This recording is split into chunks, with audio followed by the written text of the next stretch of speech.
Hello friends, तो आज हम लोग स्टार्ट करेंगे क्लास 6 का जो सामाजिक विज्ञान है उसका जो अध्याय 3 है स्थल रूप एवं जीवन। तो अध्याय 2 जो था ऑलरेडी हम लोग पढ़ चुके थे। तो आज हम लोग जानेंगे अध्याय 3 में स्थल रूप क्या होता है और उसपे किस तरह से जो लोग हैं वो जीवन बिताते हैं। तो ये सारे चीज को हम लोग यहाँ पे डिस्कस करेंगे। तो चलिए स्टार्ट करते हैं और इससे रिलेटेड सारे बिंदुओं पर हम लोग चर्चा करेंगे।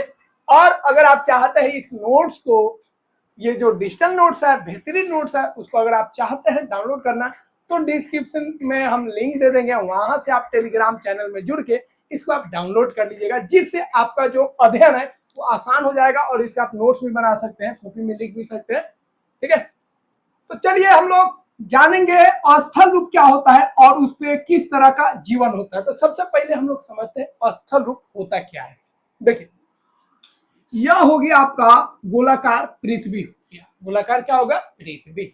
अब पृथ्वी का जो ऊपर वाला जो भाग है, ये ऊपर वाला जो भाग देख रहे हैं, अंदर वाला भाग नहीं, ऊपर वाला भाग, तो पृथ्वी के ऊपर वाला जो भाग होता है इसको हम लोग बोलते हैं स्थल। क्या बोलते हैं? स्थल। तो पृथ्वी के ऊपर वाला जो भाग होता है उसको क्या बोलते हैं? स्थल बोलते हैं। अब यह स्थल जो होगा अलग अलग रूप में होगा। स्थल जो होगा कहीं पे सपाट होगा, कहीं पे समतल होगा और कहीं पे उठा होगा, कहीं पे बालू वाला होगा ना। तो यह जो स्थल आप देख रहे हैं, स्थल याद रखिएगा जमीन वाला भाग हम लोग बात कर रहे हैं, जमीन वाला, पानी वाला नहीं। ठीक है, क्या 2/3 तो भाग पानी है, तो हम लोग जमीन वाला जो भाग है उसको स्थल बोलेंगे। तो जमीन वाला जो भाग है जिसको हम लोग स्थल बोलेंगे उसका अलग अलग रूप हो सकता है। बहुत ऐसा रूप होगा, बहुत जगह ऐसा होगा जहां पे पूरा समतल है, बहुत जगह ऐसा होगा थोड़ा उठा होगा और सपाट होगा, बहुत जगह आपको ऐसा भी स्थल रूप मिलेगा जो क्या होगा? काफी ऊंचा होगा। काफी क्या होगा? ऊंचा होगा। तो स्थल रूप क्या है? याद रखिएगा, स्थल रूप पृथ्वी की सतह का भौतिक स्वरूप है। पृथ्वी का जो सतह है, ऊपर वाला जो सतह है पृथ्वी का, उसका जो भौतिक रूप है उसी को हम लोग क्या बोलेंगे? उसी को स्थल रूप बोलेंगे। स्थल का रूप, सिंपल याद रखना है, स्थल का रूप। तो पृथ्वी का ऊपर वाला जो भाग हो गया आपका जमीन वाला भाग, उसको क्या बोलेंगे? स्थल बोलेंगे। और उसका जो रूप होगा, कभी ऊंचा होगा, कभी समतल होगा, कभी सपाट होगा, तो उस रूप को हम लोग बोलेंगे स्थल रूप। इसको बनने में लाखों वर्ष लगा होगा। इसको बनने में 1 दिन में 2 दिन में नहीं बना होगा, काफी समय लगता है इसको बनने में। अब इसका कौन कौन सा रूप है? तो मुख्य रूप जो है स्थल रूप का 3 होता है। अब यहाँ पे इस फिगर में आप देख सकते हैं, इस फिगर को ध्यान से देखिए तो आपको समझ जाएगा ये स्थल रूप कितने प्रकार के होते हैं। यहाँ पे देखिए, ये वाला जो आप रूप देख रहे हैं पृथ्वी का, ये उठा हुआ है, इसको हम लोग बोलेंगे, क्या बोलेंगे? इसको हम लोग बोलेंगे पर्वत। क्या बोलेंगे? पर्वत। और ये जो नीचे आप देख रहे हैं थोड़ा सा उठा है लेकिन सपाट है। उठा तो है लेकिन क्या है? सपाट है।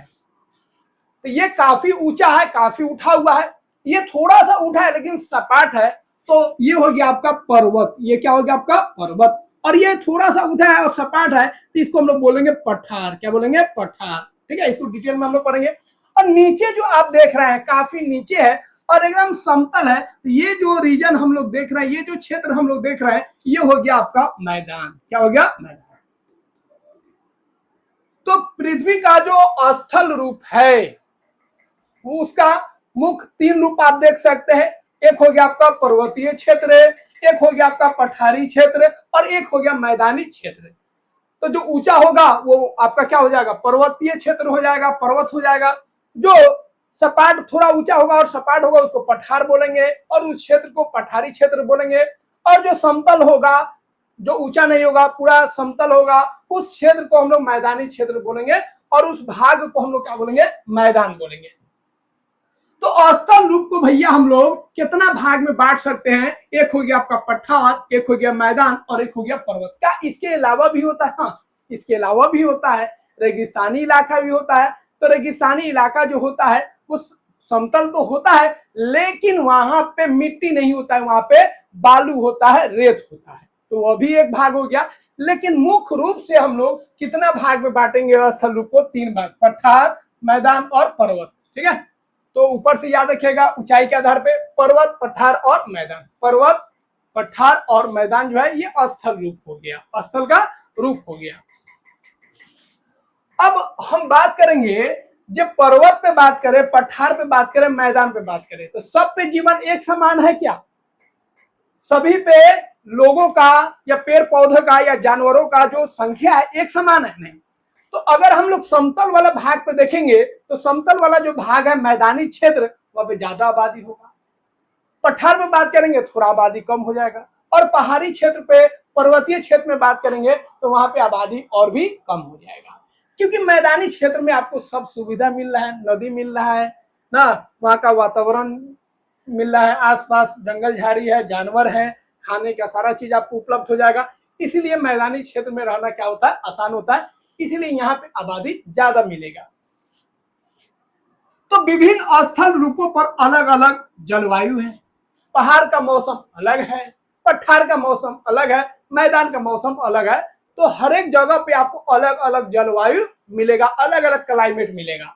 पेड़ पौधा का भी संख्या अलग अलग होगा। पहाड़ी क्षेत्र में अलग तरह के पेड़ पौधे होंगे, पठारी क्षेत्र में अलग पेड़ पौधे होंगे, अलग जानवर होंगे, मैदानी क्षेत्र में भी अलग पेड़ पौधे होंगे और अलग अलग तरह के जानवर होंगे। जो जानवर पहाड़ पे होगा वो मैदान में नहीं होगा, जो मैदान में होगा वो पहाड़ पे नहीं होगा, जो पठार में होगा वो मैदान में नहीं होगा। तो सभी स्थल रूप पे जो जीवन है वो अलग अलग है, जो जलवायु है वो अलग अलग है, ठीक है, और अलग अलग तरह के वहां पे जीव जंतु पाए जाते हैं। मानव ने अपने को सभी स्थल रूप के अनुसार ढाल लिया है। अब देखिए जानवर जो है, पेड़ पौधे हैं, जो भी पेड़ पौधा है या जानवर है, तो जो पहाड़ी वाला पेड़ पौधा होगा वो पहाड़ पे रहेगा, बाकी जगह वो जल्दी उगेगा नहीं। जो पठारी क्षेत्र में जो जीव जंतु है, पेड़ पौधा है, वो वहां पे रह पाएगा, मैदान में नहीं रह पाएगा। तो जो जहां है वहां पे वो रह पाएगा, दूसरी जगह उसको रहने में दिक्कत है। लेकिन हम लोग जो है, मानव जो है, अपने आप को तीनों जगह रखने के लिए फिट कर लिया है। हम लोग का बहुत सारे लोग हैं जो पर्वत पे रहते हैं, मानव में बहुत सारे लोग हैं जो पठार पे रहते हैं, और मानव में अधिकतर लोग कहाँ पे रहते हैं, मैदान में रहते हैं। मानव बर्फ में भी रहता है। तो हर एक जगह अपने आप को हम लोग ढाल लिए। जो पर्वतीय क्षेत्र में भी हम लोग रह सकते हैं, पठारी क्षेत्र में भी रह सकते हैं, और मैदानी क्षेत्र में भी रह सकते हैं, और रेगिस्तानी क्षेत्र हो तो वहां पे भी हम लोग रह लेते हैं। अलग अलग प्रकार के स्थल रूपों पर रहने वाले लोगों की संख्या अलग अलग है। बता दिए मैदानी क्षेत्र में ज्यादा संख्या होगा, पठार क्षेत्र में थोड़ा कम हो जाएगा, और पर्वतीय क्षेत्र में जो संख्या है और भी कम हो जाएगा। तो स्थल रूप का 3 प्रकार हम लोग जाने, एक पर्वत हो गया, एक पठार हो गया, और एक आपका मैदान हो गया। अब क्या विभिन्नता है, क्या अंतर है, उसको हम लोग समझ लेते हैं। पर्वत को देखेंगे तो ये क्या होगा, ऊंचा होगा। पर्वत क्या होगा, ऊंचा होगा। बहुत ऊंचाई वाले स्थल रूप होते हैं जिनमें ढलान होता है। क्या होता है, ढलान। तो जो पर्वत होता है उसमें क्या होता है, ढलान होता है, ऐसे ढलान आपको मिलेगा। और चोटियां होती है, चोटियां मतलब ये वाला जो होगा, ये जो सिर, इसका शीर्ष वाला हिस्सा है, इसको चोटी बोलते हैं, तो चोटी होगा। जैसे बहुत सारा पर्वत का एग्जाम्पल आप देख सकते हैं, हिमालय हो गया, अरावली हो गया। उसी तरह पठार की बात करेंगे तो पठार जो होगा वो क्या होगा, थोड़ा ऊंचा तो होगा लेकिन सपाट होगा। ऊंचा तो होगा लेकिन क्या होगा, सपाट होगा। ऊंचा होगा और सपाट होगा। तो ये ऊंचा होते हैं और समतल होते हैं, सपाट होते हैं, जिनकी सतह जो होती है चपटी होती है। क्या होता है, चपटा। देखिए सपाट है, एकदम चपटा है। जैसे छोटा नागपुर पठार हो गया, ये क्या है, पठार है, ये झारखंड में है। तिब्बत का पठार हो गया। तो ये ऐसा है जो पहाड़ इतना, पर्वत इतना ऊंचा नहीं है, उससे छोटा है लेकिन सपाट है, समतल है, समझ गए, चपटा है, ध्यान रखिएगा। मैदानी क्षेत्र का बात करेंगे तो इसमें ऊंचाई नहीं होता है, बहुत कम ऊंचाई होता है समुद्र की तुलना में। अगर बात करेंगे तो समतल और उपजाऊ क्षेत्र होते हैं। मैदान जो होता है इनका ऊंचाई बहुत कम होता है, समुद्री जो जल होता है उसके तुलना में काफी कम ऊंचाई होता है। ये जो क्षेत्र होता है काफी उपजाऊ होता है, क्योंकि मैदानी क्षेत्र बनता कहां से है, तो नदियों के द्वारा जो तलछट आता है, जो रेत आता है, बालू आता है ना, पहाड़ों से रगड़ा रगड़ा के, वही सब जमा हो जाता है और उस क्षेत्र को हम लोग मैदानी क्षेत्र बोलते हैं। ये काफी उपजाऊ होते हैं, जहां नदियों की तलछट जमा होती है। ठीक है, तलछट में बालू हो जाएगा, रेत हो जाएगा, मिट्टी हो जाएगा, ये सब चीज वहां पे क्या होता है, जमा हो जाता है। ये सब चीज कहां से आता है, वही जो पठार है, चट्टान है, उसमें रगड़ाहट होता है पानी के साथ, और वो जो उसके कण है वो बहते हुए पानी के साथ चले जाते हैं। तो गंगा का मैदान जो हो गया, ये बहुत बड़ा क्षेत्र है ना। तो बिहार का जो मैदानी भाग है वो क्या हो गया, वो किसका मैदान है, गंगा का। तो गंगा द्वारा वो निर्मित है। पर्वतीय क्षेत्रों में जनसंख्या कम होती है, आपको ऑलरेडी बता चुके हैं, क्योंकि वहां पे जीवन इतना आसान नहीं होता, एक ढलान होता है, मौसम बहुत ठंडा होता है ना। घर बनाने में भी आपको दिक्कत है, मजबूत घर आप बना नहीं सकते हैं, क्योंकि एक समतल आपको मिलेगा नहीं। फिर पानी का व्यवस्था ना, तो ये सारी दिक्कत होने लगती है, इसीलिए पर्वतीय क्षेत्रों में जो संख्या है वो कम होता है। लेकिन मैदानों में बात करेंगे, मैदानी क्षेत्रों में बात करेंगे, तो यहाँ पे जनसंख्या काफी अधिक होता है, क्योंकि भूमि जो होता है काफी उपजाऊ होता है, जिसमें विभिन्न तरह के हम लोग फसल लगाते हैं, और यहाँ का जो जीवन होता है सुविधाजनक होता है। हर एक काम हम लोग आसानी से कर लेते हैं ना, रहने का घर जो होता है वो भी हम लोग आसानी से बना लेते हैं। तो ये जो होता है मैदानी क्षेत्र, वो हम लोगों के जीवन के लिए अनुकूल होता है। यहाँ पे सारा सुविधा हम लोगों को मिल जाता है, इसीलिए मैदानी क्षेत्र में जो जनसंख्या होता है अधिक होता है। एक वर्ड है तुंगता, जिसको बोलते हैं एल्टीट्यूड। ये क्या होता है, तो एल्टीट्यूड का मतलब होता है ऊंचाई। क्या होता है, ऊंचाई।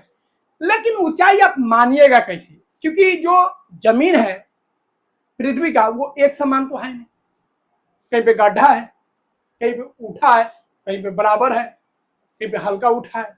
तो कैसे मानेंगे कितना ऊंचाई है, कहां से मापिएगा ना। आप गांव में बात कीजिएगा तो गांव में जो भूमि है एक समतल है नहीं है, खेत थोड़ा खाल होगा, आपका जो घर होगा थोड़ा ऊंचाई पे होगा। तो कैसे मापेंगे, तो देखिए बोला गया, ये भाग मान लीजिए हो गया आपका स्थल, और ये वाला हो गया आपका जल वाला भाग, 2/3 भाग, और ये हो गया आपका 1/3 भाग। ठीक है, अब देखिए 2/3 नहीं, इसको कर दीजिए 3/4 भाग, इसको 1/4 भाग। ठीक है, तो 75% आपका जो है वो जल है। अब जल में याद रखिएगा, देखिए स्थल में ध्यान रखिएगा, बहुत इंपोर्टेंट बात बता, स्थल वाला जो होगा कहीं ऊंचा होगा, कहीं खाल होगा, कहीं थोड़ा ऊंचा होगा, कहीं और खाल होगा। लेकिन पानी का जो लेवल है वो एक समान है। पानी का लेवल क्या है, एक समान। जल का जो लेवल है एक समान है। यहाँ पे खाल और ऊंच नहीं होगा, उसके नीचे जो भी हो, खाल हो या ऊंच हो, लेकिन पानी का लेवल देखिएगा एक होगा। आप किसी गड्ढा में पानी को भरिए या ऐसा बाल्टी में भरिए जिसका पानी उठा है, फिर भी आपका पानी का जो लेवल होगा वो एक समान होगा। तो पानी जहां पर है उसके नीचे ऊपर है, खाबर है, खाल है, ऊंचाई है, उससे कोई मतलब नहीं है। पानी का ऊपर वाला जो सतह होगा वो एक समान होगा, एक लेवल होगा ना, ये आप चीज जानते हैं। तो समुद्री जो इलाका है वहां पे जो जल है उसका समान है। तो अब हम लोग जो ऊंचाई मापते, देखिए अमेरिका भी अपना ऊंचाई मापेगा। अलग अलग देश जो है किसी चीज का ऊंचाई मापना चाहता है, कोई मूर्ति बनवाया या कोई टावर बनवाया, उसका ऊंचाई मापना है, तो कैसे मापेगा, अपने धरती से मापेगा तो गाल हो जाएगा। तो हम लोग मापते हैं जो जल वाला भाग है उससे ऊंचाई को मापते हैं। तो जो समुद्री जल है वहां से हम लोग ऊंचाई को माप लेते हैं, क्योंकि समुद्री जल सब जगह का होगा, बराबर ऊंचाई पे होगा। इन्हें अमेरिका में समुद्री जल थोड़ा ऊंचा होगा, ऐसा नहीं है। छोटा देश हो या बड़ा देश हो, वहां के आसपास जो भी समुद्री जल होगा, जो भी सागर वाला महासागर वाला जल होगा, उसका ऊंचाई क्या होगा, एक समान होगा। तो वहां से हम लोग ऊंचाई को माप लेते हैं। तो किसी वस्तु या स्थान की समुद्री तल से, समुद्र का जो तल है ऊपर वाला जो हिस्सा है, जल वाला जो ऊपर वाला भाग है, तो किसी वस्तु या स्थान की समुद्री तल याद रखिएगा से ऊंचाई को तंगुता कहते हैं। समुद्र का जो स्तर है उससे आपका जो स्टेच्यू है, टावर है, या जो चीज बिल्डिंग है, उसका ऊंचाई कितना है, उसी को हम लोग एक्चुअल में ऊंचाई बोलते हैं ना। अब यहाँ पे हम अपना ऊंचाई बोलेंगे, हम छत पर पढ़ा रहे हैं, तो जमीन से ऊंचाई मेरा कुछ और हो जाएगा, कि छत से ऊंचाई देखेंगे तो मेरा कुछ और हो जाएगा। इसीलिए समुद्री जो स्थल है, समुद्री जो लेयर है, वहां से हम लोग क्या करते हैं, ऊंचाई को मापते हैं, ताकि गाल गुल नहीं हो, सब जगह समान हो। पहाड़ की ऊंचाई मापना है तो समुद्री तल से हम लोग माप लेते हैं, तो याद रखिएगा ऊंचाई हम लोग कहां से मापते हैं, समुद्री तल से। उड़ती चिड़िया या हवाई जहाज का ऊंचाई मापना है, कहां से मापेंगे, समुद्री तल से। उपग्रह का ऊंचाई मापना है, किसी बिल्डिंग का ऊंचाई मापना है, किसी टावर का ऊंचाई मापना है, तो सब हम लोग मापते हैं कहां से, समुद्री जो तल होता है उससे, क्योंकि समुद्री तल हर एक जगह क्या होगा, एक समान होगा। स्थल रूप और जलवायु का संबंध होता है, तो आपको बता दिया अलग अलग अगर स्थल रूप है तो वहां पे जलवायु भी अलग अलग होगा, क्योंकि उसका ऊंचाई अलग अलग है ना। पहाड़ पे, पर्वत पे अलग जलवायु होगा, पठार पे अलग जलवायु होगा, और जो मैदानी क्षेत्र है वहां पे अलग अलग जलवायु होगा, और जलवायु में भिन्नता होगा। इसी कारण वहां पे पेड़ पौधे, जीव जंतु और मानव जो जीवन होगा उसमें भी क्या होगा, विभिन्नता होगा ना। अलग अलग पेड़ पौधे अलग अलग जगह उग रहे हैं। क्या रेगिस्तान में पेड़ पौधे नहीं है, लेकिन बहुत कम है। पहाड़ पे भी है, लेकिन ऐसा पहाड़, ऐसा पर्वत जहां पे सिर्फ बर्फ है, वहां पे संख्या कम हो जाएगा पेड़ पौधे का। लेकिन मैदानी क्षेत्र में बात करेंगे तो वहां पे बहुत ज्यादा आपको जंगल मिलेगा, बहुत तरह के जीव जंतु आपको मिलेंगे, और मानव संख्या भी है वो भी क्या होगा, वहां पे अधिक होगा। चलिए अब एक एक करके हम लोग पढ़ेंगे। पहले हम लोग पढ़ेंगे पर्वत। आज हम लोग पढ़ेंगे पर्वत के बारे में, फिर अगले क्लास में हम लोग पठार और मैदानी भाग को पढ़ेंगे। पर्वत क्या होता है उसको हम लोग देख चुके हैं, उसको फिर से हम लोग ध्यान में रखते हैं। अब ये सारे बिंदु जो है किससे जुड़े होंगे, पर्वत से। तो पहला भाग हम लोग पढ़ेंगे पर्वत होता क्या है, और यहाँ पे किस तरह का जीवन लोग बिताते हैं, किस तरह के जीव जंतु होते हैं, किस तरह के पेड़ पौधे होते हैं, किस तरह का मौसम होता है, ये सारे चीज हम लोग यहाँ पे जानेंगे। तो इतना अच्छा पढ़ा रहे हैं, लेकिन आप लोग चैनल को लाइक नहीं करते हैं, सब्सक्राइब नहीं करते हैं, ये बहुत दुख की बात है। तो चैनल को जरूर सब्सक्राइब कर दीजिए और वीडियो को थोड़ा लाइक कर दीजिए, ताकि यूट्यूब को भी पता चल जाए कि सर जी जो है बहुत दमदार पढ़ा रहे हैं। ठीक है, तो पर्वत वे स्थल रूप होते हैं जो अपने आसपास की भूमि की तुलना में अधिक ऊंचाई पर होते हैं। पर्वत को देखिएगा, उसका एक ऊंचाई होगा, उसके आसपास का जो भूमि है उससे ये काफी ऊंचे होते हैं ना। इंडिया में बहुत सारा जगह पर हम लोग देखते हैं ना, पर्वत को आप देख सकते हैं, पहाड़ को देख सकते हैं। तो इनमें क्या होता है, ऊंचाई होता है। क्या होता है, ऊंचाई होता है। और क्या क्या विशेष होता है उसको हम लोग देख लेते हैं। तो कुछ मुख्य विशेषताएं होते हैं किसके, पर्वत के, उसको हम लोग देख लेते हैं। इनका चौड़ा आधार होता है। अब पहाड़ जो बनेगा ऐसे नहीं बनेगा, ऐसे पहाड़ नहीं बनेगा, ऐसे पहाड़ बनेगा। जो पर्वत होगा कुछ ऐसे होगा, मतलब इनका जो ये आधार है काफी चौड़ा होता है। काफी क्या होता है, चौड़ा। तो चौड़ा आधार होता है तभी तो ये टिकेंगे। पतला आधार रहेगा, छोटा आधार रहेगा, जब पतला हो जाएगा तो गिर जाएगा। तो इनका जो आधार होता है काफी चौड़ा होता है। तो चौड़ा आधार होता है। खड़ी ढलान होता है, ढलान जो होगा खड़ा होगा एकदम, देखिए ऐसे। इसलिए पहाड़ पे चढ़ना और उतरना बहुत ही मुश्किल हो जाता है, क्योंकि इनका जो ढलान होगा काफी खड़ा होगा। तो खड़ी ढलान होता है। इसका जो चोटी होगा, ऊपर वाला जो भाग आप देख रहे काफी नोकीला है, यहाँ पे देख लीजिए कितना नोकीला है, काफी नोकीला होता है, एकदम कोन की तरह होता है। तो जो चोटी होता है वो क्या होता है, नुकीली होती है, काफी नोकीला होगा। ठीक है, मतलब इसी को आप लिख सकते हैं संकरी शिखर। इनका जो शिखर होगा, चोटी होगा, वो संकरी होगा, काफी वो नोकीला होगा। कुछ पर्वतों की चोटियां अधिक ऊंचाई के कारण हमेशा बर्फ से ढकी रहती है। कुछ पर्वत ऐसे भी होते हैं जिनका शीर्ष जो होता है, ऊपर वाला भाग जो होता है, जिसको चोटी हम लोग बोलते हैं। याद रखिएगा, चोटी मतलब जो पर्वत है उसका ऊपर वाला भाग, कोना वाला भाग, ऊपर वाला जो भाग होता है उसको चोटी बोलते हैं। ये इतना ऊंचा हो जाएगा जो वहां पे आपको केवल बर्फ दिखेगा। क्या दिखेगा, बर्फ। तो कुछ पर्वत का चोटी जो होता है इतना ऊंचा होता है जहां पे केवल आपको क्या दिखेगा, बर्फ दिखेगा, और उस बर्फ को हम लोग बोलेंगे हिम। क्या बोलेंगे, हिम। याद रखिएगा, क्या बोलेंगे, हिम। ठीक है, तो वहां पे पूरा बर्फ से ढका होगा, जिसको हम लोग हिम बोलते हैं। अब पहाड़ी क्या होता है, हम लोग बोलते हैं ना पर्वत, पहाड़ी, पहाड़ी क्या होता है ध्यान रखिए, छोटा अगर पर्वत है और नोकीला नहीं है, थोड़ा गोल है, तो उसको हम लोग बोलेंगे पहाड़ी बोलेंगे। क्या बोलेंगे? पहाड़ी या पहाड़। कम ऊंचाई वाले अनऊंचे स्थान, मतलब पूरा पर्वत इतना ऊंचा नहीं है, थोड़ा सा ऊंचा है, लेकिन वो ऐसे है, नोकीला नहीं, थोड़ा सपाट है ऐसे। तो कम ऊंचाई वाले अनऊंचे स्थान जहां कम खड़ी हो, उतना खड़ी ढलान नहीं हो, ठीक है, गोल आकार, उसका जो शीर्ष है थोड़ा सा गोल है, तो वैसे पर्वत को हम लोग क्या बोलेंगे? पहाड़ी बोलेंगे। क्या बोलेंगे? पहाड़ी। तो पहाड़ी जो होते हैं, याद रखिएगा, ये पर्वत इतने ऊंचे नहीं होते हैं, पर्वत नोकीला होता है उसका शीर्ष, लेकिन इसका शीर्ष जो होता है थोड़ा गोलाकार होता है, लेकिन इनका ऊंचाई जो होता है पर्वत के तुलना में क्या होता है? कम होता है। तो इसको हम लोग बोलेंगे, क्या बोलेंगे? पहाड़ी बोलेंगे। ठीक है, तो पहाड़ी में दो बात ध्यान रखना है, इसका जो चढ़ाई उतराई जो होगा, ढलान जो होगा, उतना खड़ा नहीं होगा, इसका जो शीर्ष होगा नुकीला नहीं होगा, ठीक है, थोड़ा गोल होगा, और इसका ऊंचाई जो होगा पर्वत से कम होगा। चलिए अब हम लोग बात करेंगे हिम। हिम मतलब क्या होता है? बर्फ। तो कुछ ऐसे भी पहाड़ आपको दिख जाएंगे जिसमें केवल बर्फ ही बर्फ है, केवल बर्फ ही बर्फ है। कुछ ऐसे भी पहाड़ होंगे जो काफी ऊंचे होते हैं, ऊपर वाला भाग बर्फ होगा, नीचे वाला भाग बर्फ नहीं होगा। तो बहुत सारे पहाड़ आपको दिख जाएंगे जहां पे आपको केवल बर्फ दिखेगा, उस बर्फ को बोलेंगे हिम, और उस पहाड़ को हम लोग बोलेंगे हिमनद। क्या बोलेंगे? हिमनद।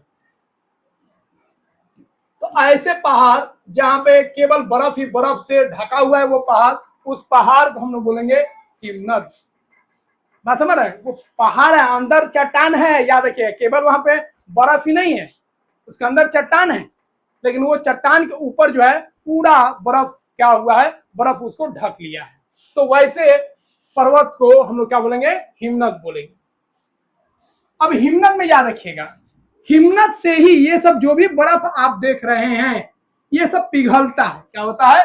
पिघलता है, और यही पिघल करके किसका रूप ले लेता है? नदी का रूप ले लेता है। किसका रूप ले लेता है? नदी का रूप ले लेता है। ठीक है, याद रखिएगा, किसका रूप ले लेगा? नदी का रूप ले लेता है। ठीक है,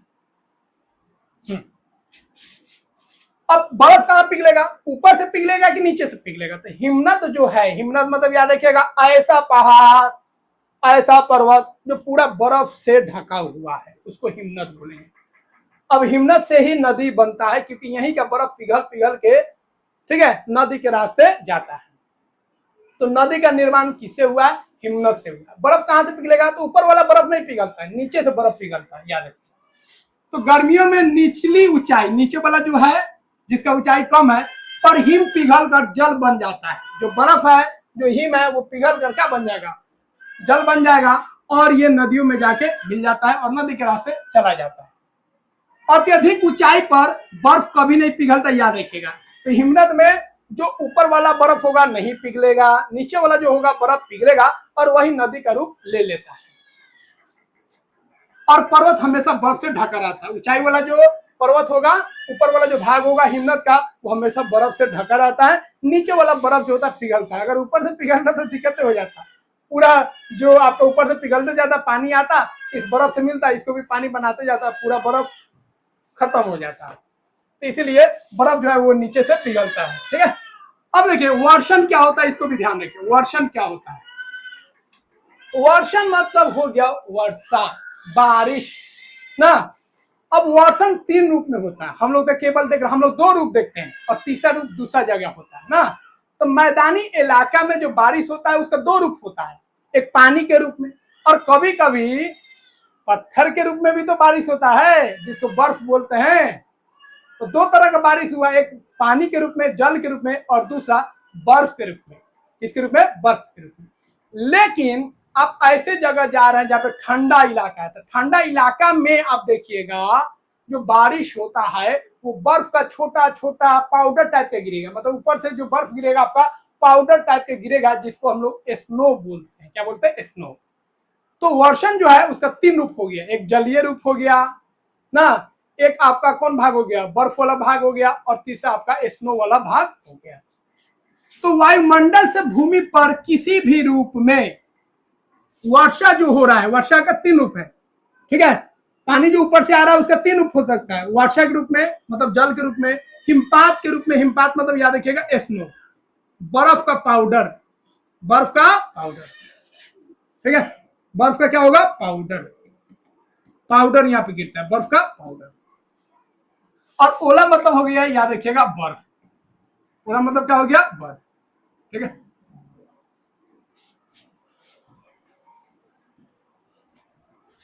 तो वर्षा के रूप में होता है, पानी ऊपर आता है, जल के रूप में हो गया ये, हिमपात हो गया आपका, ठीक है, बर्फ का पाउडर के रूप में, और ओला हो गया आपका, ठीक है। ओला मतलब आपका बर्फ के रूप में।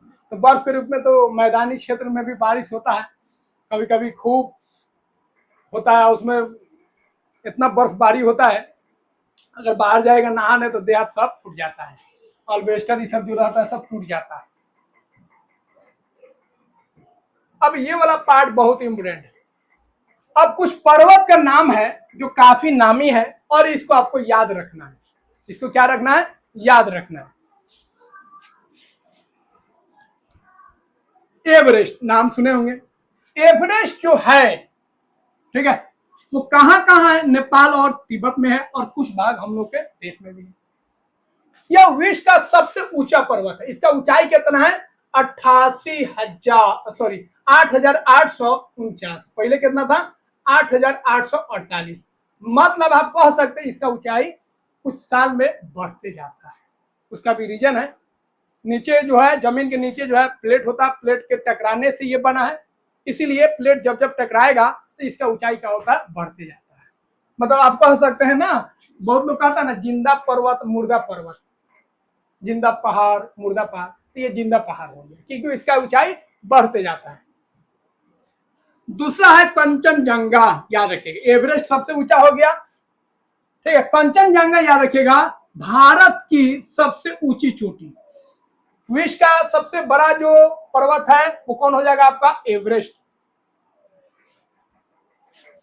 और भारत का अगर हम बात करेंगे, ठीक है, तो क्या हो जाएगा, कंचनजंगा। विश्व वाला और भारत वाला आपको ध्यान रखना, थोड़ा सा ही ऊंचाई कम होता है, ज्यादा ऊंचाई कंचनजंगा का कम नहीं।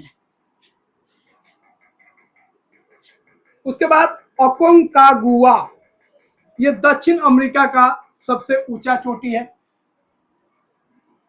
उसके बाद है किलिमंजारो, ये पूर्वी अफ्रीका में ऊंचा है, अकेला पर्वत है, ठीक है, किसी श्रृंखला में नहीं। देखिए पर्वत जो होता है ना, ये नहीं ये पर्वत हो गया, नहीं, पर्वत श्रृंखला में होता है। पर्वत क्या होता है, श्रृंखला में, हिमालय हो, बात समझ रहे हैं, हिमालय हो या कंचनजंगा हो, ये सब श्रृंखला में होता है। ये देख लीजिए, ये आपका एवरेस्ट, ये सबसे ऊंचा हो गया एवरेस्ट। और एवरेस्ट किसका पार्ट होता है, हिमालय का। एवरेस्ट किसका पार्ट होता है, हिमालय का। तो याद रखिएगा, ध्यान रखिएगा, हिमालय एक श्रृंखला हो गया पहाड़ का, हिमालय क्या हो गया, एक श्रृंखला हो गया, किसका, पहाड़ का, पहाड़ का एक श्रृंखला हो गया, पर्वत का एक श्रृंखला हो गया। अब इसमें जो सबसे ऊंचा है, देखिए सबसे ऊंचा है, ये जो सबसे ऊंचा है इस चोटी का, इस भाग को हम लोग बोलेंगे एवरेस्ट। क्या बोलेंगे, एवरेस्ट, ठीक है। तो पर्वत जो होगा श्रृंखला में होगा, देख लीजिए, ये हो गया आपका एवरेस्ट हो गया, किसका भाग है, हिमालय का। तो ये जो भी आप पर्वत देख रहे हैं सब श्रृंखला में, ये सब क्या है, श्रृंखला में, बहुत सारा पहाड़ों से मिलकर बना है।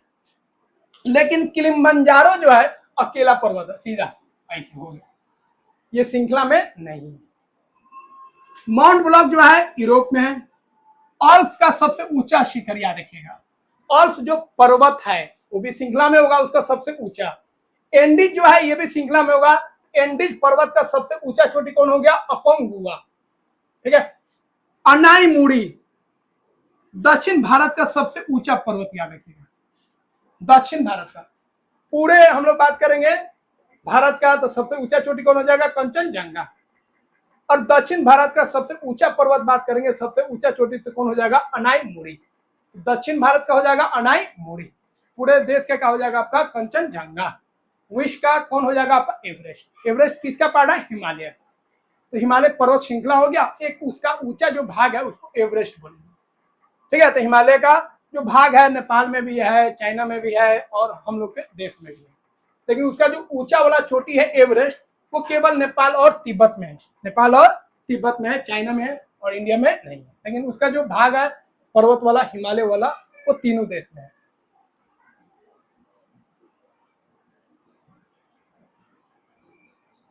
पर्वत श्रृंखलाएं, तो कई पर्वत, अधिकतर पर्वत जो है वो श्रृंखलाओं में आपको मिलेगा। ऐसा पर्वत बहुत कम मिलेगा। पर्वत हमेशा जो होगा श्रृंखला में होगा। श्रृंखला मतलब बहुत सारे उसमें पहाड़ होंगे, बहुत सारे पहाड़ ऐसे होंगे। उसी में कोई एक ऐसा भाग होगा जो काफी ऊंचा होगा ना। तो ये सब क्या है? चोटी। ये सब क्या हो गया? चोटी। किसी पहाड़ में 10 चोटी हो सकता है, किसी में 20 चोटी हो सकता है, किसी में 5 चोटी हो सकता है। अब ये चोटी देखिए, इसमें अभी जो बनाया इसमें ये चोटी क्या है? ऊंचा है। तो सबसे ऊंचा चोटी का हम लोग बात कर लेंगे। तो हिमालय हो गया, ये आपका पर्वत श्रृंखला हो गया। अल्प्स जो हो गया, ये आपका पर्वत श्रृंखला हो गया। एंडी जो है, याद रखिएगा, ये भी आपका पर्वत श्रृंखला हो गया। तो हिमालय जो है यह पर्वत श्रृंखला कहां पर है? एशिया में। अल्प्स जो है पर्वत श्रृंखला कहां पे है? यूरोप में। और एंडी जो है पर्वत श्रृंखला कहां पे? अमेरिका में, दक्षिण अमेरिका। अब आप बोलिएगा जी हम लोग देश का बात क्यों नहीं कर रहे हैं? क्योंकि ये केवल एक देश में नहीं है, बहुत सारे देशों में है। बात समझ रहे हैं? तो हिमालय जो है एक देश में है नहीं, इसीलिए हम लोग महाद्वीप का नाम ले लेते हैं एशिया। उसी तरह अल्प्स जो है किसी एक देश में नहीं है, बहुत सारे देशों में है, इसीलिए हम लोग उसका जो महाद्वीप है उसका नाम ले लेते हैं यूरोप। और एंडीज भी उसी तरह बहुत सारे देशों में होगा, इसीलिए उसका हम लोग नाम दे देते हैं महाद्वीप का दक्षिण अमेरिका।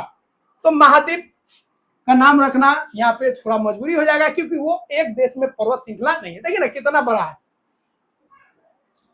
कई किलोमीटर में पर्वत श्रृंखला होता है, और उसमें जो ऊपर का जो चोटी होता है वही उसका ऊंचाई होता है। तो किसी पर्वत श्रृंखला का ऊंचाई की बात करेंगे तो हम देखेंगे सबसे ऊंचा वाला इसका चोटी कौन है, ऊंचा वाला भाग कौन है। कई पर्वत श्रृंखलाओं में होते हैं, जो बहुत सारे पर्वत श्रृंखलाओं में होते हैं और हजारों किलोमीटर तक फैले होते हैं। देख रहा है, ये पर्वत श्रृंखला हो गया। ये बहुत सारे पर्वत श्रृंखला ऐसे भी होते हैं जो हजारों किलोमीटर तक फैले होते हैं। तो ये एक श्रृंखला हो गया अलग, ये श्रृंखला हो गया अलग, ये अलग श्रृंखला हो गया, ये अलग श्रृंखला हो गया। तो अलग अलग पहाड़ों का अलग अलग श्रृंखला होता है।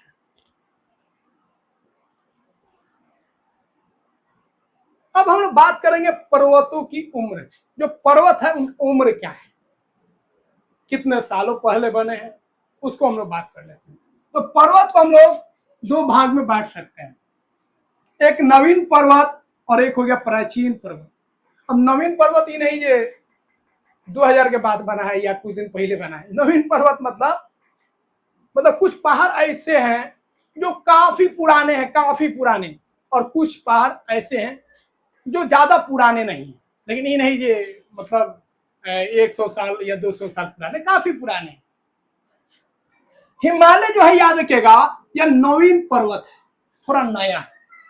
यह एक युवा पर्वत है, नया पर्वत श्रृंखला है। इसकी ऊंचाई आज भी हर साल कुछ न कुछ मिलीमीटर बढ़ रही है। आपको बताए थे ना जी, यह हिमालय जो है यह एक ऐसा पर्वत श्रृंखला है जिसका ऊंचाई आपका बढ़ते जाता है। इसीलिए इसका जो सबसे ऊंचा वाला चोटी था कौन था? एवरेस्ट। एवरेस्ट का पहले ऊंचाई कितना था? 8,848, अब हो गया 49, कुछ साल बाद 50 हो जाएगा, 51 हो जाएगा। तो ये जो है आपका हर साल इसका ऊंचाई जो होता है बढ़ते जाता है, क्योंकि यह दो टेक्टोनिक प्लेट्स, पृथ्वी जो है प्लेट्स के ऊपर खड़ा है, वो प्लेट्स चलते रहता है, आपस में टकराते रहता है, जिससे भूकंप भी आता है। और उसी प्लेट्स के कारण दो प्लेट्स, एक है आपका भारतीय और यूरेशियन, भारतीय और यूरेशियन प्लेट के टकराने से हिमालय पर्वत का जन्म हुआ है। ठीक है, इसीलिए इसका ऊंचाई बढ़ते जाता है। जब जब वो रगड़ाहट होगा इसका ऊंचाई बढ़ते जाएगा। अरावली पर्वत याद रखिएगा, ये सबसे पुराना है, सबसे क्या है? पुराना है। और ये हम लोग के देश का है। यह विश्व की सबसे पुरानी पर्वत श्रृंखलाओं में से एक है, याद रखिएगा। तो अरावली पर्वत जो हो गया यह प्राचीन पर्वत हो गया, बहुत पुराना पर्वत है। और इतना पुराना है ये पहले नोकीला था। पहले क्या था? नोकीला। लेकिन बारिश होने के कारण, हवा के कारण ये जो हो गया घसते गया, अब यह थोड़ा सा गोल हो गया। इसका ऊंचाई क्या हो गया? कम हो गया। तो पहले ऐसे था, लेकिन काफी पुराना होता गया। जैसे कपड़ा उपड़ा चाहे कोई भी सामान हम लोग इस्तेमाल करते हैं तो 2 साल 3 साल बाद 4 साल बाद क्या होता है, घस घस के उसका मोटाई कम हो जाता है, उसका ऊंचाई कम हो जाता है। उसी तरह ये पर्वत पहले ऊंचा था, लेकिन ये घस घस के पानी बारिश के साथ घस घस के इसका ऊंचाई क्या हो गया, कम हो गया, और ये अब नोकीला नहीं रहा। पहले नोकीला था, अब नोकीला नहीं रहा। समय के साथ वर्षा, हवा और अन्य प्राकृतिक शक्तियों के कारण यह घिसकर कम ऊंचा हो गया और गोलाकार हो गया। ऊंचाई भी कम हो गया और थोड़ा सा नोकीला था, तो अब क्या हो गया, गोलाकार हो गया। ठीक है, इन्हें ये फुटबॉल हो गया, मतलब ऊपर वाला जो आकार है थोड़ा सा घस के थोड़ा सा नोकीला की जगह पर थोड़ा गोलाकार हो गया। तो नवीन पर्वत कौन हो जाएगा, हिमालय। तो नवीन पर्वत हिमालय हो गया, इसका ऊंचाई बढ़ते जाता है। यह 2 प्लेट्स के टकराने के कारण बना है, एक भारतीय और यूरेशियन प्लेट के टकराने से। अरावली पर्वत जो है ये प्राचीन पर्वतों में से एक है, और ठीक है, यह जो है वर्षा के साथ, हवा के साथ घर्षण के कारण इसका जो ऊंचाई है कम हो गया है और यह अब गोलाकार रूप में हो गया है। चलिए, तो पर्वत क्या है हम लोग जान गए, पहाड़ी क्या होता है जान गए, नवीन पर्वत क्या है और प्राचीन पर्वत क्या है हम लोग जान गए, चोटी क्या होता है हम लोग समझ गए। ठीक है, जो पर्वत होगा श्रृंखला में होगा, उस श्रृंखला में जो सबसे ऊंचा पहाड़ होगा, पर्वत होगा, उसको हम लोग क्या बोलेंगे, उसका ऊपर वाला जो होगा कोना, उसको चोटी बोलेंगे, शिखर बोलेंगे। अब पर्वतीय हम लोग बात करेंगे परिवेश एवं जीवन। अब पहाड़ पे कैसे जीवन है, वहां पे वातावरण कैसे है, वहां का परिवेश क्या है, उसके बारे में हम लोग अध्ययन करेंगे।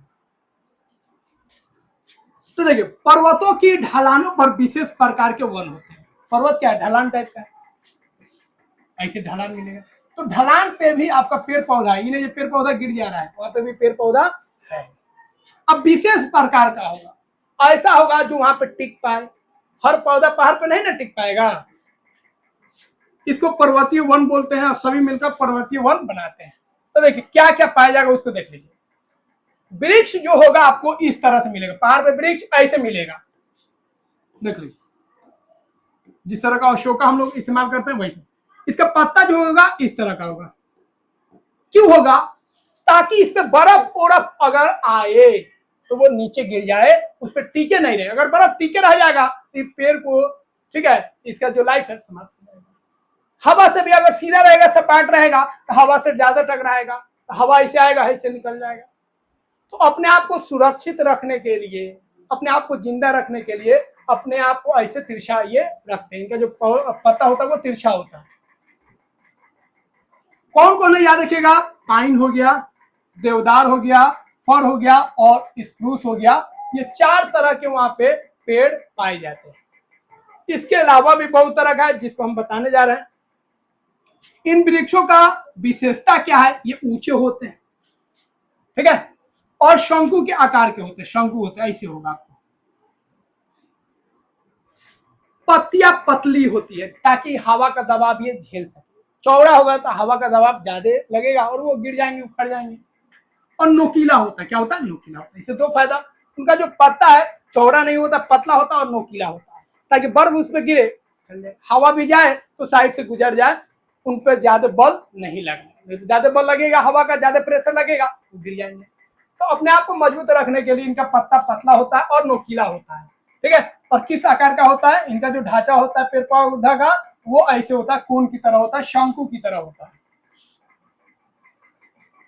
अब ऊंचाई पे और किस तरह के वनस्पति पाए जाएंगे, तो बहुत सारा पहाड़ देखे होंगे जहां पे पेड़ पौधा बहुत कम है, लेकिन वहां पे पूरा घास से भरा हुआ है, घास से घास से। बहुत सारा पर्वत ऐसे आप देखे होंगे जहां पे पेड़ पौधा कम है, लेकिन पूरा काई काई आप देखे हैं, कल के पास जो काई लगता है उसी काई के तरह होगा, पूरा हरा हरा होगा। पेड़ पौधा कम आपको दिखेगा लेकिन काई दिखेगा। तो पर्वतीय क्षेत्र में पेड़ पौधा जो होगा विभिन्न तरह का होगा, कुछ शंकुधारी होगा, जैसे अभी आपको पता है शंकु टाइप का पेड़ पौधा होगा, जैसे पाइन हो गया, देवदार हो गया, फर हो गया। इसका पत्ती नोकीला होता है, पतला होता है ना।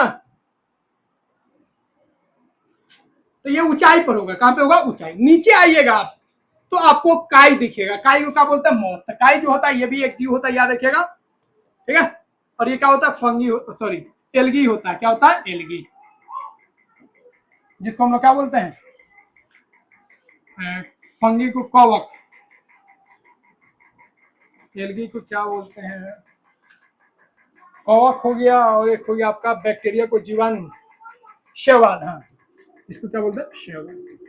ये एक शैवाल होता है।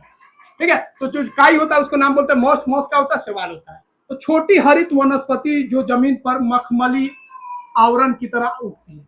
कॉलोल चलाते हैं वहां पे काई जम जाता है, पूरा मखमल होता है, जैसे ही पैर रखते हैं फिसल के चल जाते हैं उधर। काई के ऊपर हम लोग ज्यादातर गिर जाते हैं ना, तो वो भी एक तरह का पौधा है, बहुत छोटा पौधा है, जिसको शैवाल हम लोग बोलते हैं। काई को, काई क्या होता है, शैवाल होता है। ठीक है, तो वो बहुत ही सूक्ष्म होता है, छोटा होता है। तो पहाड़ पे आप देख सकते हैं नीचे वाला भाग जो है, ये वाला भाग देख रहे हैं, एकदम पतला पतला घास होगा, कहीं पे काई की तरह होगा, यहाँ पे देखिए काई की तरह पूरा है। एक होता है लाइकेन, लाइकेन याद रखिएगा, लाइकेन में दो जीव होता है, एक होता है शैवाल और एक होता है कवक। तो शैवाल और कवक का जो मिश्रण होता है, ये दोनों को मिला के हम लोग बोलते हैं लाइकेन। क्या बोलते हैं, लाइकेन। तो बहुत सारा पेड़ पौधा पे, पहाड़ पे भी आपको लाइकेन दिखने को मिलता है। तो दीवारों पर, पेड़ या चट्टानों पर कुछ चिपकी वनस्पति मिलेगा, जो काई की तरह दिखेगा, घास की तरह दिखेगा, उसी को हम लोग लाइकेन बोलते हैं। तो लाइकेन में शैवाल और कवक दोनों आएगा। तो ये बिंदु को ध्यान रखिएगा। तो पर्वत पे जो पेड़ पौधा होगा वो किस तरह का, शंकुधारी होगा, पतला पतला पत्ता होगा, नोकीला होगा। काई होगा जिसको मॉस बोलेंगे, और क्या होगा, लाइकेन होगा। ठीक है, ये पूरा एक परत की तरह होगा। ये जो दोनों है ये एकदम बहुत सूक्ष्म है, छोटा छोटा है। अब एनसीईआरटी में आपका जानवर भी दिया है, देख लीजिए किस तरह के वहां पे, ठीक है, पक्षी और जानवर पाए जाएंगे। तो गोल्डन ईगल, ये देख रहे हैं, बाज, एक बाज होता है जो बहुत ही तेज उड़ता है। बाज यहाँ पे, ये बाज है, गोल्डन ईगल, बहुत ही खतरनाक होता है। ये भी बाजे है लेकिन वो दूसरा नाम है, गोल्डन ईगल। पेरिग्रीन फाल्कन होता है, ये वाला फाल्कन हो गया, बहुत तेज, बहुत स्पीड के साथ, सबसे हाई स्पीड के साथ ये उड़ता है। हिम तेंदुआ, ये देख लीजिए, ये बर्फीला इलाके में रहता है। याक हो गया, साढ़ जिसको हम लोग बोलते हैं, ये खास तरह का हो गया। भालू हो गया, ये भालू पर्वतीय क्षेत्र में पाया जाता है। आइपेक्स हो गया, जो जंगली भेड़ होता है। क्या होता है, जंगली भेड़, ये वाला देख लीजिए, भेड़ हो गया। रेड फॉक्स, ये क्या होता है, लाल लोमड़ी, लोमड़ी कहने हुई है।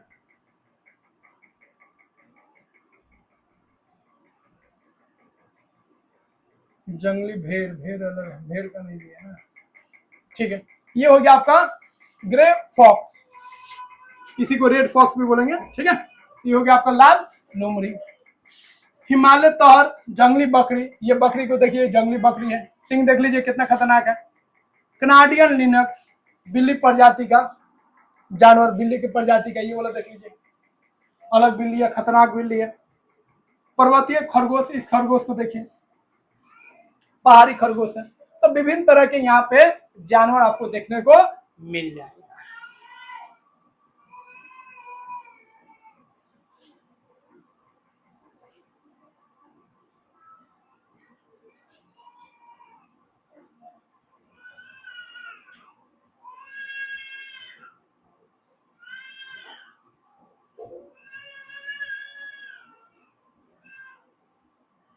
थोड़ा सा और इसको हम लोग कंप्लीट कर लेते हैं।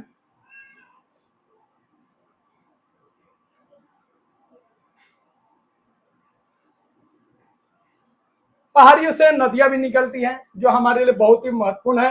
ठीक है, और इनका धार्मिक महत्व भी है। जैसे गंगा नदी जो है हिमालय से निकलती है, ध्यान रखना है, याद भी होगा। और इसका जो लंबाई होता है, कितना होता है, 2500 किलोमीटर। तो गंगा का लंबाई कितना होता है, 2500 किलोमीटर इसकी लंबाई होती है। और इसमें बहुत सारे नदी जो होते हैं वो मिल जाते हैं, जैसे यमुना हो गया, घाघरा हो गया, सोन नदी, सब इसी में मिल जाते हैं। नदियां जो होती है सांस्कृतिक रूप से बहुत ही पवित्र मानी जाती है।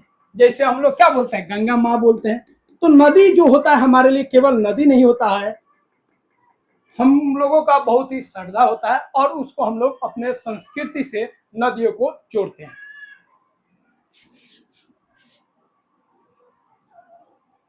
अब पर्वत में किस तरह के जीवन होते हैं उसको हम लोग देख लेते हैं।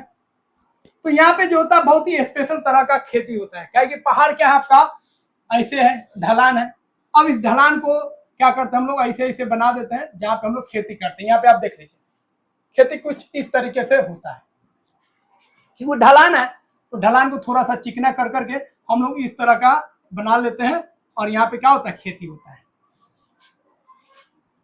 तो पर्वतीय क्षेत्रों में खेती करना थोड़ा कठिन होता है, क्योंकि भूमि जो होता है उबड़ खाबड़ होता है और ढलान वाली होती है, इसलिए ढलान को हम लोग सीढ़ी नुमा बना देते हैं। यहाँ पे खेती किस तरह होता है, सीढ़ी नुमा, देखिए सीढ़ी की तरह है कि नहीं,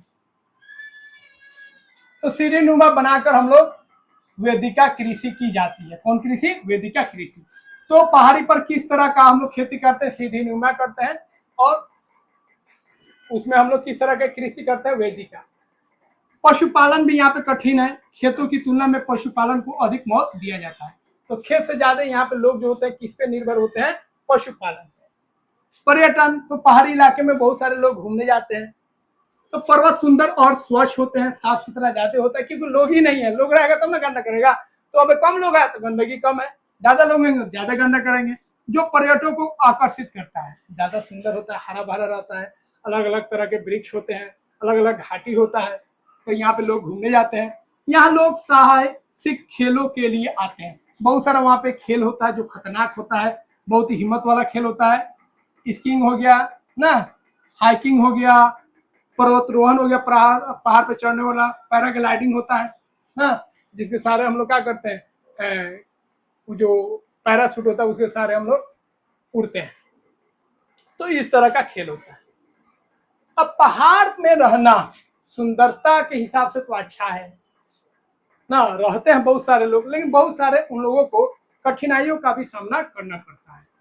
जैसे अचानक बाढ़ आ जाता है, बादल उधर फट जाता है, जिससे बहुत माल का जान का क्षति हो जाता है, बाढ़ भी अचानक आ जाता है। भूस्खलन होता है ना, देखे होंगे आप यूट्यूब पर, इसे देखे होंगे, अचानक पहाड़ खसकने लगता है। बारिश के दिनों में पहाड़ जल्दी खसक जाता है, खसकने की वजह से जान माल का क्षति होता है, रोड टूट फूट जाता है, चलने जाने में आने में दिक्कत होने लगता है। ठीक है, हिमस्खलन भी होने लगता है, पहाड़ पे जो बर्फ है वह भी खसकने लगता है, नीचे आएगा तो पानी का रूप ले लेगा, उससे भी बाढ़ आ जाता है।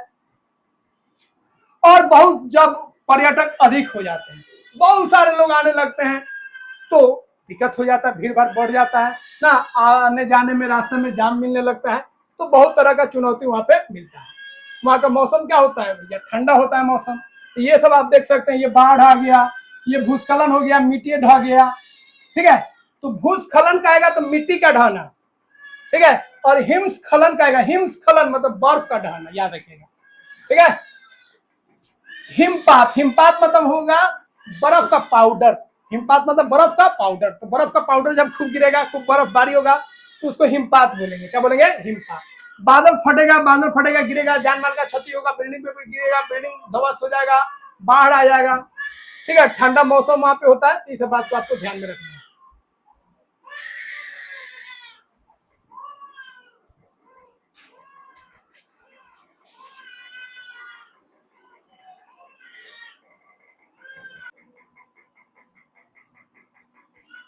अब हम लोग कुछ ऐसे महिलाओं के बारे में चर्चा करेंगे जिन्होंने एक अलग उपलब्धि हासिल किया है।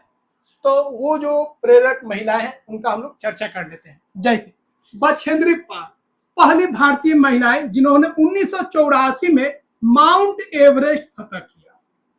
तो हिमालय का जो सबसे ऊंचा चोटी है वो कौन है, माउंट एवरेस्ट, वहां तक इन्होंने चढ़ा। तो उस ऊंचाई तक ये पहुंच गए थे, कौन, बछेंद्री पाल। दूसरा याद रखिएगा, अरुमीना सिन्हा, एक पैर खोलने के बाद, मतलब इन्हीं का एक ही पैर था, एक पैर आपका प्राकृतिक था और एक पैर खत्म था, तो वहां पे उन्होंने कृत्रिम पाव, आर्टिफिशियल पाव लगाया था, एक ही पाव था इनका।